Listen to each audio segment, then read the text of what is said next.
డాక్టర్గా వరంగల్ ప్రాంత ప్రజలకు అనేక సేవా కార్యక్రమాలు చేశారని, వరంగల్ పార్లమెంట్ ఎన్నికల్లో ప్రజలు కడియం కావ్యకే పట్టం కడతారని అన్నారు. బీఆర్ఎస్ పార్టీ నేతలపై వస్తున్న అవినీతి ఆరోపణల భూ కబ్జాలు చూసి ఉండలేక కాంగ్రెస్ పార్టీలోకి వచ్చానన్నారు. ఓరుగల్లు అభివృద్ధికి ప్రత్యేక మేనిఫెస్టో రూపొందించామని, వరంగల్ సమస్యలపైన ప్రజల గొంతుకగా ఢిల్లీలో తమ గళాన్ని వినిపిస్తానని అంటున్న వరంగల్ కాంగ్రెస్ పార్టీ ఎంపీ అభ్యర్థి కడియం కావ్యతో మా వరంగల్ ప్రతినిధి Harikrishna face to face. Warangal జిల్లాలో ఎన్నికల ప్రచారాలు హోరాహోరీగా కొనసాగుతున్నాయి. ఆయా పార్టీల అభ్యర్థులు అయితే ఓరుగల్లు నగరం పైన అయితే హామీల వర్షాలు కురిపిస్తున్న పరిస్థితి కనబడుతుంది. రేవంత్ రెడ్డి జనజాతర సభలో ప్రసంగించిన కాడి నుంచి కూడా కొంత ఉమ్మడి వరంగల్ జిల్లా వ్యాప్తంగా కూడా ఇటు కాంగ్రెస్ పార్టీ శ్రేణుల్లో అయితే ఉత్సాహంగా ముందుకెళ్తున్న పరిస్థితి కనబడుతుంది. ప్రస్తుతం మనతో పాటు మాట్లాడడానికి కాంగ్రెస్ పార్టీ వరంగల్ ఎంపీ అభ్యర్థి కడియం కావ్య మనతో ఉన్నారు. వాళ్ళ ప్రచారం ఎట్లా కొనసాగుతుంది, బీఆర్ఎస్ నుంచి వెళ్ళి కాంగ్రెస్లోకి వచ్చిన తర్వాత ప్రజల నుంచి ఆదరణ ఎట్లా వస్తుందో అని అడిగి తెలుసుకునే ప్రయత్నం చేద్దాం. మేడం చెప్పండి, ముఖ్యంగా సీఎం రేవంత్ రెడ్డి జనజాతరలో సభకు రావడం, సభను ఉద్దేశించిన మాట్లాడిన తర్వాత కొంత కాంగ్రెస్ పార్టీ శ్రేణుల్లో ఎలాంటి ఉత్సాహం ఉంది, మీ ప్రచారం ఎట్లా కొనసాగుతుంది? రేవంత్ రెడ్డి గారి భారీ బహిరంగ సభ తర్వాత ఇంకొక సభ కూడా మేము ఏర్పాటు చేసుకోవడం జరిగింది భూపాలపల్లి పరకాల్లో. అయితే సార్ కూడా చాలా క్లారిటీతో ఉన్నారు. వరంగల్లో ఉన్న సమస్యల్ని ఏ విధంగా తీర్చుకోవాలి, విభజన హామీ చట్టంలో మిగిలిపోయిన సమస్యలు కానీ హామీలు కానీ, అదేవిధంగా వరంగల్ని అభివృద్ధి చేసే విషయంలో ఆయనకి పూర్తి అవగాహన ఉంది. ఆయనే నాయకత్వంలో ఇక్కడున్న 7 ఎమ్మెల్యేల సహకారంతో నేను రేపు ఎంపీ అయినాక ఖచ్చితంగా ఇక్కడున్న సమస్యలపైన 5 ఏళ్ల పాటు కృషి చేసి వాటిని తీర్చడానికే మేము వస్తున్నామని చెప్పి ప్రజలకు చెప్తున్నాము. వాళ్ళు కూడా నమ్ముతున్నారు. వాళ్ళందరూ కూడా మన కాంగ్రెస్ పార్టీ వెంటే ఉన్నారు. మొన్న 3 నెలల కిందనే వేసినాం కాంగ్రెస్ పార్టీకి, మళ్ళీ కూడా కాంగ్రెస్ పార్టీకే వేస్తామని వాళ్ళే చెప్తున్నారు. ముఖ్యంగా ఆయా పార్టీల అభ్యర్థులు కూడా ఓరుగల్లు నగరం సంబంధించి అభివృద్ధి సంబంధించి కూడా హామీల వర్షం కురిపిస్తున్నారు. కాకతీయుల రాజులు వెళ్ళిన ఈ ఓరుగల్లు నగరానికి సంబంధించి కూడా మీ అభివృద్ధి పరంగా ఎలాంటి పాత్ర ఉండబోతుంది, ఎలాంటి మేనిఫెస్టో తయారు చేస్తారు, ఎట్లా అభివృద్ధి చేస్తారు వరంగల్ నగరాన్ని? ఎవరైతే ఇతర పార్టీ అభ్యర్థులు ఉన్నారో వాళ్ళు ఎట్లాంటి వాళ్ళో ప్రజలకు తెలుసు. అందుకే వాళ్ళని ఓడించి మరి మొన్న అసెంబ్లీ ఎలక్షన్స్లో ఇంట్లో కూర్చోబెట్టడం జరిగింది. వాళ్ళంతా ల్యాండ్ గ్రాబర్స్, స్కామ్స్ చేసేవాళ్ళు, తర్వాత భూ కబ్జాదారులు అని అందరూ తెలుసు. కాబట్టి వాళ్ళు ఎలాంటి హామీలు ఇచ్చినా కూడా నమ్మే పరిస్థితుల్లో ప్రజలు లేరు. కానీ ఒక ఉన్నత విద్యావంతురాలుగా కడియం శ్రీహరి గారి క్లీన్ ఇమేజ్ తోటి వాళ్ళ వారసురాలుగా వస్తున్నాను. కాబట్టి నేను అంతకుముందు కూడా అనేక సేవా కార్యక్రమాలు చేయడం జరిగింది కడియం ఫౌండేషన్ తరఫున. కాబట్టి ప్రజలు ఇతరుల పార్టీని నమ్మకుండా కేవలం కాంగ్రెస్ అభ్యర్థి అయిన నన్ను గెలిపించుకోవడానికి సిద్ధంగా ఉన్నారు. ముఖ్యంగా డాక్టర్గా కూడా మీరు ఓరుగల్లు ప్రజలకు మీరు పరిస్థితులే, కానీ ఎందుకు పదే అభ్యర్థులు మీ మీద ఆరోపణలు చేస్తున్నారు? బీఆర్ఎస్ పార్టీని మోసం చేసి కాంగ్రెస్ పార్టీలోకి వచ్చిండు, వారికి నమ్మవద్దు, మోసపూరిత వాగ్దానాలు చేస్తున్నారు, వారిని నమ్మద్దంటూ కూడా అభ్యర్థులు మీకు ప్రత్యర్థి అభ్యర్థులు మాట్లాడుతున్న పరిస్థితి ఉంది. దీన్ని ఎట్లా చూస్తారు మీరు?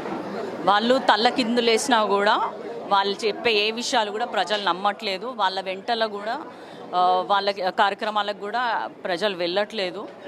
కాబట్టి వాళ్ళందరికీ తెలిసిన విషయం ఏంటంటే అభ్యర్థులకే కడియం కావ్యానే గెలవబోతుంది. కాబట్టి ఏదో ఒక విధంగా ఆమె మీద నిందలేద్దాము, ప్రజల్లో కొంచెము కన్ఫ్యూజన్ క్రియేట్ చేద్దాము అన్న ఉద్దేశంతో మాట్లాడుతున్నారు తప్ప వాళ్ళకి ఎలాంటి డౌట్స్ ఉన్నా మొన్న స్క్రూటినీలో రిటర్నింగ్ ఆఫీసర్కి లిఖితపూర్వకంగా కానీ ఓరల్గా కానీ నా మీద ఎటువంటి కంప్లైంట్ చేయలేదంటే వాళ్ళు కూడా ఒప్పుకున్నట్టే. నేను ప్రతి దాంట్లో అర్హురాలను అన్నది. కాబట్టి కాలమే వాళ్ళకి ఈ ఎలక్షన్లో వాళ్ళకి అర్థమైపోతుంది. ముఖ్యంగా కాంగ్రెస్ పార్టీ ఎంపీ అభ్యర్థి కడియం కావ్యకి ఎందుకు ఓటేయాలంటే మీరు ఏం చెప్తారు ప్రజలకు? కడియం కావ్య ముందు నుంచి కూడా సేవా గుణం కలిగిన అమ్మాయి, ప్లస్ ఉన్నత విద్యావంతురాలు, గవర్నమెంట్ జాబ్ కూడా వదిలేసి 6 ఏళ్ళు సేవ చేసిన గవర్నమెంట్ డాక్టర్గా. ఆ విధంగా నాకు గవర్నమెంట్ హాస్పిటల్స్ పైన అవగాహన ఉంది. స్కూల్స్కి వెళ్ళి పిల్లలకి, గవర్నమెంట్ స్కూల్స్లో పిల్లలకి వెళ్ళి వాళ్ళకి అనేక బుక్స్ ఇవ్వడము, స్కూల్ యూనిఫామ్స్ ఇవ్వడము, ఒక ప్రైవేట్ పాఠశాలకు ధీటుగా వాళ్ళు ఉండే విధంగా తయారు చేసిన తర్వాత అనేక రంగాలలో మహిళలకి, బాలికలకి హెల్త్ పైన కూడా అవగాహన కల్పించిన. ఇట్లా ప్రతి దాంట్లో నాకు అవగాహన ఉంది. వరంగల్లో 25 ఏళ్ళ నుంచి ఉంటున్నా కాబట్టి ఇక్కడున్న సమస్యలపైన కూడా కంప్లీట్గా నాకు పట్టుంది. వాటిపైన మాట్లాడడానికి భాషా ప్రావీణ్యం ఉంది. కాబట్టి ఇక్కడ వరంగల్ లోక్సభ పరిధిలోని ప్రజల గొంతుకగా నేను ఢిల్లీగా బలమైన మా వాయిస్ వినిపిస్తాను. కాబట్టి ఖచ్చితంగా అది కూడా 35 ఏళ్ళ తర్వాత ఒక మహిళకు అవకాశం వచ్చింది. దాన్ని వరంగల్లో ఉన్న సగం మంది మహిళలు నన్ను ప్రోత్సహిస్తున్నారు. వాళ్ళందరూ కూడా మన వెంటే ఉండి నన్ను గెలిపించుకుంటారు. ఇంకా 8 రోజులు మాత్రమే ఎన్నికల ప్రచారం ఉంది. ఇంకా ఎట్లా మీ ప్రచారాన్ని స్పీడప్ చేయబోతున్నారు? ఎలాంటి వ్యూహంతో మీరు ముందుకెళ్తా ఉన్నారు? ఇవాటి నుంచి లెక్క పెట్టుకుంటే ఇంకా వారం రోజుల టైం ఉంది. మనము ఇంటింటికి ప్రచారం చేసుకునే టైం దగ్గర పడింది.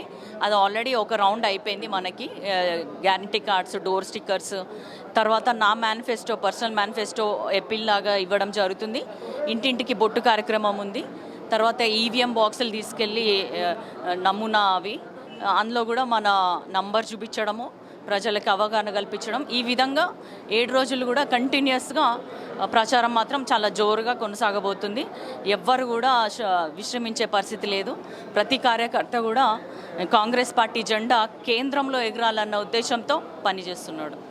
ముఖ్యంగా కూడా ఇటు బీఆర్ఎస్ పార్టీ నుంచి వెళ్ళి కాంగ్రెస్ పార్టీలోకి వచ్చిన తర్వాతనే ప్రజల నుంచి ఆదరణ అయితే ఎక్కువైందని చెప్తున్నారు. ఇప్పటికే ఇటు ముఖ్యమంత్రి సీఎం రేవంత్ రెడ్డి ఇటు జనజాతర సభ ద్వారా ప్రసంగించిన నేపథ్యంలో కూడా ఇంకా కాంగ్రెస్ పార్టీ కార్యకర్తలంతా కూడా ఉత్సాహంగా పనిచేస్తున్న పరిస్థితి కనబడుతుంది. రానున్న రోజుల్లో ఇటు వరంగల్ ప్రాంతానికి సంబంధించి కూడా ఎలాంటి సమస్యలు ఉన్నాయో ఆ సమస్యలన్నిటిపైన కూడా ప్రత్యేక దృష్టి సాధించి కూడా నేను ఎంపీగా గెలిచిన తర్వాత కూడా ఒక మహిళగా వరంగల్ ఓరుగల్లు ప్రాంత అభివృద్ధికి సంబంధించి కూడా ఒక మహిళగా నేను ఢిల్లీలో పోరాటం చేస్తాను. ఢిల్లీలో ఈ యొక్క ఓరుగల్లు నరానికి సంబంధించిన సమస్యలు పరిష్కారం అయ్యే దిశగా ఒక గొంతుకగా నేను పనిచేస్తామంటూ కూడా చెప్తా ఉన్నారు. అయితే బీఆర్ఎస్ పార్టీలో కొంత ఇటు ఏదైతే భూ కబ్జాలు కావచ్చు, కొన్ని ఆరోపణలు మిగతా బీఆర్ఎస్ పార్టీకి సంబంధించిన నేతల మీద వచ్చిన నేపథ్యంలో కూడా నేను బీఆర్ఎస్ పార్టీని వీడి కాంగ్రెస్ పార్టీలో వచ్చినట్టు కూడా చెప్తున్నారు. ఇంకా సమయం తక్కువ ఉంది. ఇప్పటికే ఇటు డమ్మీ ఈవీఎంలకు సంబంధించి కావచ్చు, ఇటు ప్రచారానికి సంబంధించి కూడా ఇంకా స్పీడప్ చేస్తాము. ఇటు ఈవీఎంల మీద కూడా కొంత అవగాహన కల్పిస్తూ కూడా మన నెంబర్కి సంబంధించి కూడా ప్రజలకు తెలిసే విధంగా మేము అవగాహన కార్యక్రమాలు చేపడతాము. ఇంకా